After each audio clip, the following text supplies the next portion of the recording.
All right, hello everyone. This is Dr. Joel Rosen, the Adrenal Stress Recovery Ninja. And today I want to talk to you about an amazing topic that one of the members of our Facebook Live group posed was, hey, I'm confused. I thought keto was bad for the adrenals, and why do we want to be in ketosis? So I'm really excited to talk about this today because it's a great question. When you see on the internet all these people that are doing ketogenic diets, or there's ketogenic aids, things that you can do to get into ketosis better. Carbs are now the boogeyman, and they're not really looked at as something you should do. Or I've heard about the FODMAP, or I've heard about paleo, or I've heard about autoimmune, or I've heard about lots of fruit diets. Which one do I do? And we're going to kind of answer that too by answering the I'm confused, I thought keto was bad for adrenals, why do I want to be in ketosis? So that's what we're going to be talking about today. If you were a member of the private Facebook group, then you're watching this live. I will also be posting this to my YouTube channel. Make sure that you subscribe to that as well. And then lastly, very shortly, we're going to be opening up our Adrenal Fatigue Society website, and make sure that you come over to that page. And that's where I'll be doing these Facebook Lives. I will be doing them Adrenal Fatigue Society Lives, and we won't be doing them as much on Facebook. So anyways, let's answer the question, I'm confused. I thought keto was bad. So I do want to talk to you about, number one, no one diet fits one person. And I'm all for figuring out and proving based on trackable stats, data tracking that you can do that tells you that you're getting healthier or that tells you you're not getting healthier. And there's a lot of things you can do. You can look at your glucose, you can look at your ketones, that's what we're talking about today. But we can also look at basic stuff like your temperature, your blood pressure, your heart rate variability, your oxygen concentration, your calories, and it can be overwhelming, right? Like now, are you saying that I'm going to have to track all that stuff? Depends. If you want to find out inherently what diet or method of eating is better for you over the long haul, figure out a way to track that stuff so that you can do it without disrupting your lifestyle, but also to be able to get some really, really great information about it, because it's so easy nowadays to do it. I wear the Oura Ring, and I just uploaded it to a site to be able to determine the correlations between my glucose levels, my ketone levels, my dietary habits, and I'll share with you at the end of this video what that was. But bottom line is, it's easy. I didn't even realize how easy it is to really track this stuff. So I guess the theme of this presentation is, let your results dictate what's good and what's not good for you. That would be the overlining theme. But why would I want to try to get into ketosis? That's the question. And so what I put was, what actually constitutes a healthy diet? What really constitutes a healthy diet? So obviously not getting too much sugary foods, right? Or not getting things that are processed or packaged or previously frozen, or fast food, or even deep fried food. I mean, I would hope when I say obviously that it is obviously, right? I mean, that should be obviously. And the majority of people that we talk to already have the obviously as part of a healthy diet. I mean, they basically realize, hey, I'm gluten-free, or I have very little dairy. I maybe have a little bit of gluten, but I do not eat very much sugar. From time to time I might, but I eat a lot of protein. I also make sure that I get good healthy fats, and I also make sure that I keep my fibers and my produce up so that I keep my biome healthy.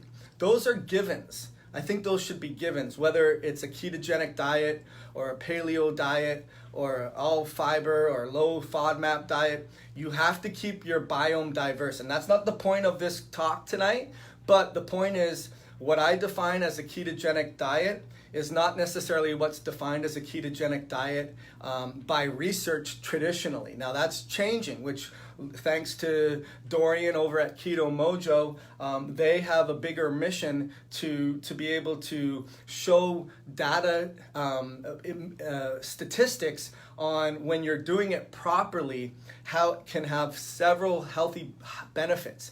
If you're not doing it carefully, then it could be dangerous. And that's typically why a lot of doctors will poo-poo doing a ketogenic diet, because a lot of people aren't doing it properly. They are eating way too much protein, which creates gluconeogenesis, which causes your glucose to spike. They're having small meals more frequently. They're having meals outside of a window which they should be having them. They're constantly keeping their glucose levels high, even though they're not eating any carbs. And then they look at their cholesterol levels, and they look at their liver enzymes, or even they look at their fatigue, or they look at their gut health, or their focus, or their concentration. And the proof is in the pudding. They're not getting better. And so that's where testing is really, really important to determine what's the best diet. But that would answer the original question of why it's important to become ketosis or get into ketosis.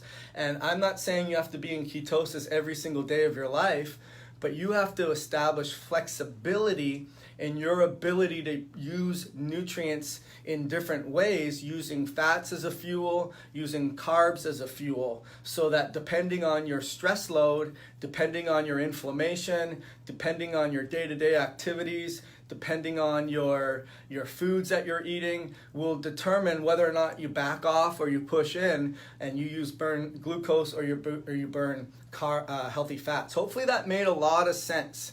And if I want you to watch this again, and I'll get back to answering some of your questions, but different people basically have different requirements, right? I mean, we have different timetables, different night shifts, different job descriptions, different physiology, different infections and exposures, and different genetics, right? So again, I want you to test to determine if you're in ketosis or not. And that's really important. So what it means to be metabolically flexible means that you have the ability for beta oxidation to get into that Krebs cycle, and then you have the ability of carbohydrates to get into that Krebs cycle, and then even the proteins to get in there. That's usually not a question that we ask a lot, which is a whole other webinar. But typically we talk about being able to burn glucose as a fuel and burning ketones as a fuel. And so some people don't have good ability to produce ketones. And if you don't have a good ability to produce ketones, then ketosis may not be the best for you. And you're taking your ketose levels and you're not getting past 0.5 and you're wondering what's going on. Well, then you start tracking your glucose levels and you see what's going on. And then you start tracking the different times of the day that you're eating and you see what's going on. And I know it gets tiring, right? Like I'm tracking all this stuff. But like I said earlier, it becomes a lot easier. And when you start seeing useful information, then you are going to definitely start doing more of the things that are giving you the benefit and less of the things that you aren't. And it really raises that antenna on what are the bigger drivers. And the bigger drivers aren't going to come down to DHEA and cordyceps and different nutrients that are supportive. Yes, they're really important, but what are the basics? Are you being able to keep your heart rate consistent and have a lot of variation so you're not constantly being dominated by your neurotransmitters that are excitatory and you're in overwhelm? Or are you able to bring your glucose into a nice resting level so that insulin isn't constantly being released and causing cells to be oxidized or be down-regulated because of the fact that it's very inflammatory? It's a real important thing. Hopefully that made a lot of sense to you guys too. So I call it the adrenal fatigue epidemic, because really at the end of the day, it's an epidemic. And when I think of epidemic, I think about something like that. And obviously we're not walking around with masks over our face like that. But at the end of the day, we have a stress epidemic, right? I mean, really, we're under so much stress. I use the analogy, imagine the windows of your life are open like a computer is, and then you do some research and then something pops in your brain, oh, I got to check out this, you open a window. But but then you open something else and you check. So I hope I'm not the only one doing that. Hopefully you guys can give me a thumbs up or a like that you're doing that too, because I know that happens. And what happens is that's what happens in life. It's metaphorical for what you're doing with your day-to-day. You got to balance the books. You got to make sure that you bring home the bacon. You got to make sure that you get all of the employees or the employer, or you got to make sure that the children. You got to make sure the community service, the family members. You got a lot of things that you're balancing. And that, to me, is the epidemic, right? That's really the epidemic that is draining your body. And if you're not making energy effectively through these different ways, and you're not metabolically flexible, and your glucose is going up and down, then you are not going to bounce back from the stress epidemic. That's why it's important to take your ketone levels. Yes. So I really think of it more than anything else. It's an energy production epidemic. Supply and demand are really off balance. You are not producing energy at the demand that you need to. And there's two ways to fix that. Get more supply, reduce the demand. Common sense stuff. So what I look at is the major influencers of your stress response when we're determining what we should be doing with our diet. And that means that glucose control, how much carbs do we eat in a given day? There was someone in the Facebook group who was talking about not eating any carbs, and their heart rate variability was really low, meaning they're under sympathetic dominance, and their sleep was really, really high. What's going on there? Eating plenty of oils, fish oils, which I thought was really bad. I've done a video on that, which can be very, very inflammatory, and I would say that that's behind the insulin spike. But I would also say that not getting enough carbs in your diet can be very problematic. And if you are working out and doing high intensity exercises, I like the idea of being ketogenic because you're going to get more bang for your buck. You're going to have longer sustainability to do that activity. But if your immune system's challenged, you're under stress, and your liver's not producing ketones, and you're cutting your carbs, your heart rate variability is going to be low. It is. And that's where you have to understand these connections. Hopefully that makes a lot of sense. So what's also under your glucose control is how stressed we are, right? I mean, that impacts your blood sugar. Emotional, physiological, chemical.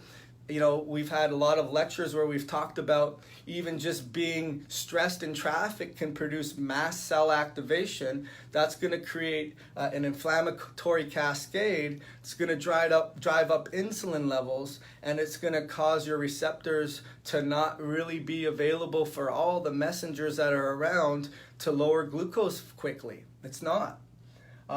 Obviously inflammation and immune system. So again, we're talking mostly about tracking and figuring out. The question again is, I thought that keto was really bad for the adrenals. Why do I have to test if I'm in ketosis? And the answer is we're determining how our stress response is playing out. And we are looking at, based on all the things that impact our stress response, how does that impact our ability to burn energy in two different ways, from burning it from glucose and from burning it from fat fuel. Hopefully that made sense as well. Those are the things that impact stress. And again, we got to think about becoming metabolically flexible. And that's why we really like that. So what does it mean to be metabolically flexible? So a good friend, Alessandro Ferretti, who we're going to be doing another video with shortly next week, he's the one that I know has coined that. And basically, it's what's going to fix your broken stress response. The more flexible you are, the more you're able to handle your day-to-day stressors based on your demands and your environment and your feeding habits and your sleeping habits, the more you're going to be resilient and you're not going to crash, right? I mean, how many of the people that have adrenal problems crash? So what he talked about was stress divided by blood sugar. That's the easy equation.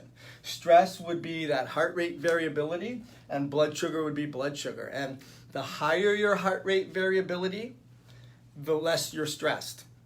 The lower your heart rate variability, the more you're stressed.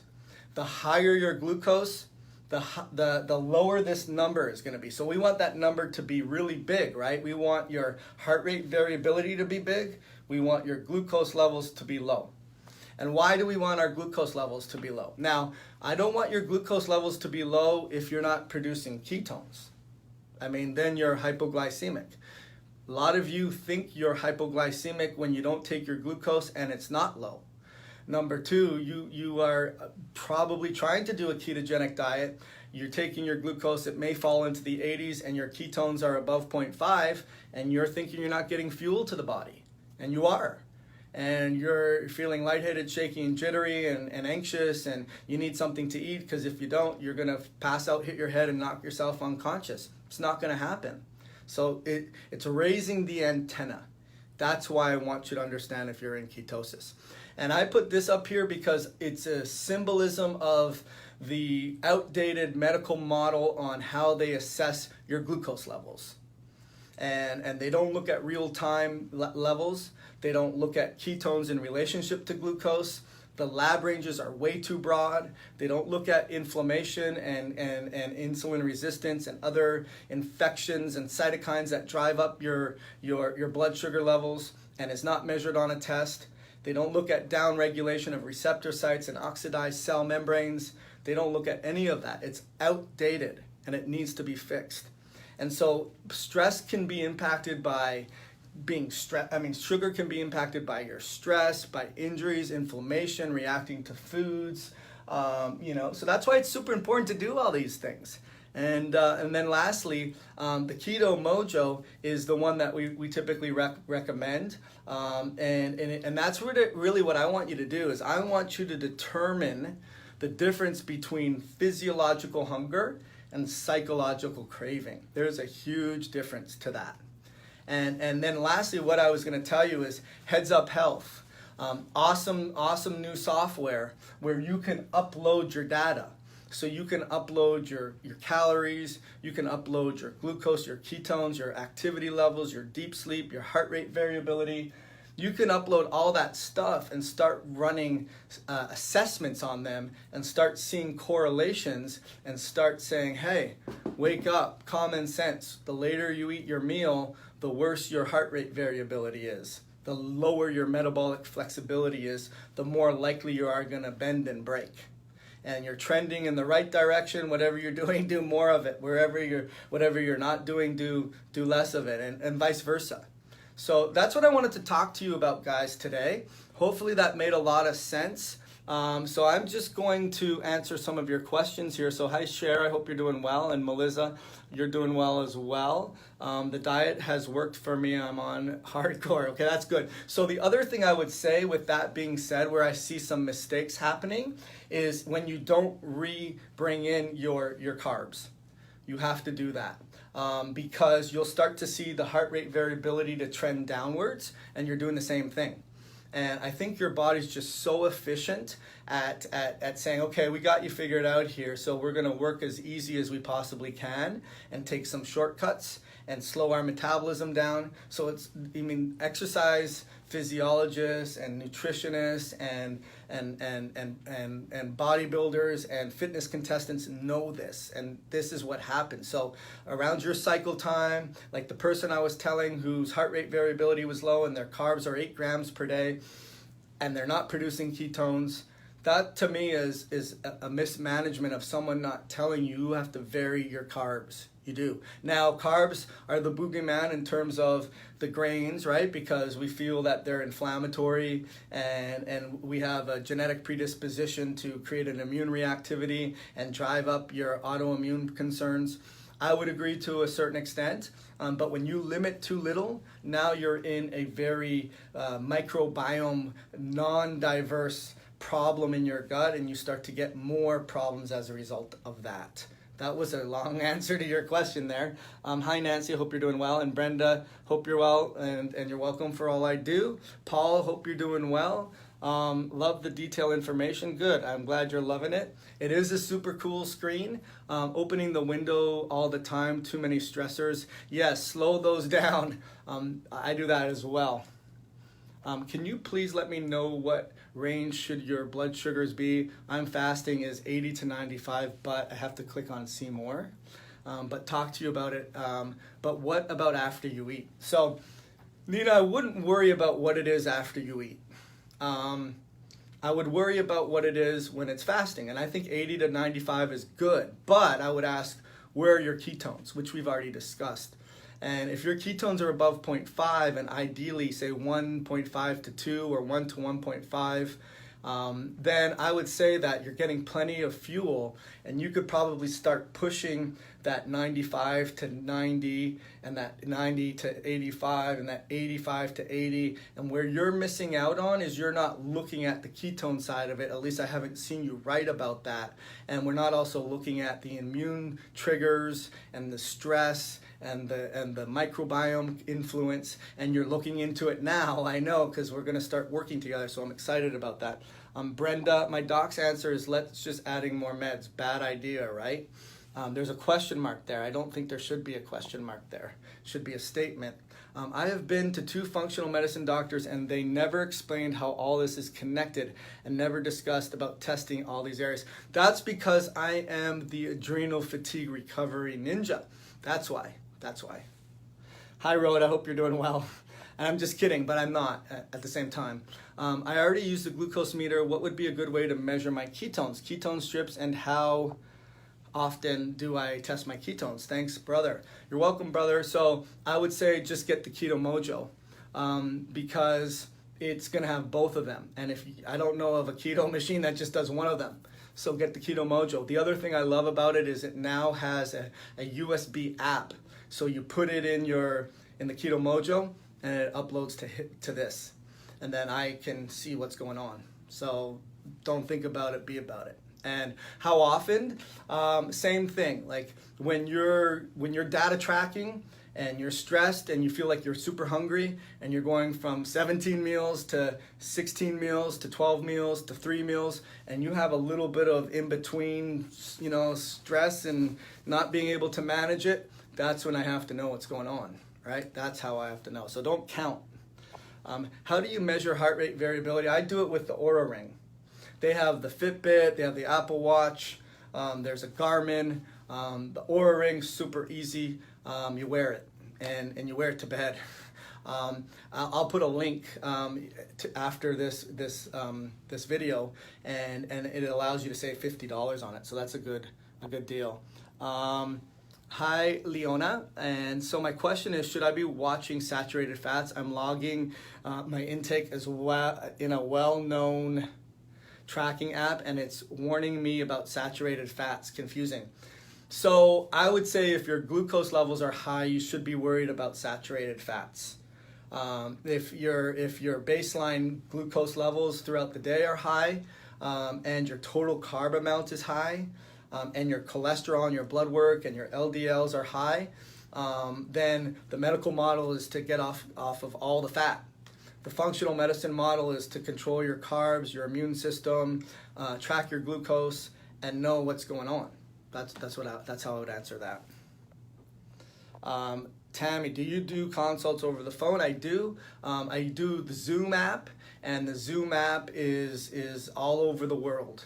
And the reason we do that is so we can record the call and then send you back the recording of it so that you have it there. And then we make you study, and there'll be a test a couple days later, multiple choice. And if you get a failing grade, you're in big trouble. So no, that part's not true, but we want you to learn as you do it. Do you consult with severely progressed long-term steroid use but hoping to wean at some point? Are you experienced enough to deal with steroid-dependent people? That's a great question. That's a really, really great question. So the way I answer that is this. We're waxing on, we're waxing off. And what does that mean? It means that when are we going to fight? I want to fight, Mr. Miyagi. I want to fight. I want you to, help the person that has, severely progressed long-term steroid use. But what necessitated that? And what kind of impact has that long-term steroid use had, and what does the game plan differ based on those facts? And it doesn't differ in the sense that you still got to do the basics. if anything, that's going to be the better way to get to the destination than closing your eyes and hitting the dartboard and saying, I'm just going to go for this and that and play whack-a-mole, if anything. So I hope that answered your question.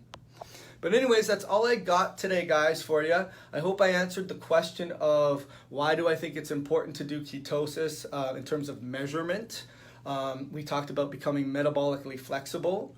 We talked about looking at controlling your glucose levels and understanding that if they're low, I want to know if my ketones are low. And if my ketones are low, then maybe I am physiologically hungry, versus if my ketones are high, I'm psychologically craving. That was the lesson in all of that. So, and then the last question, who has a great name, Widespread Hope.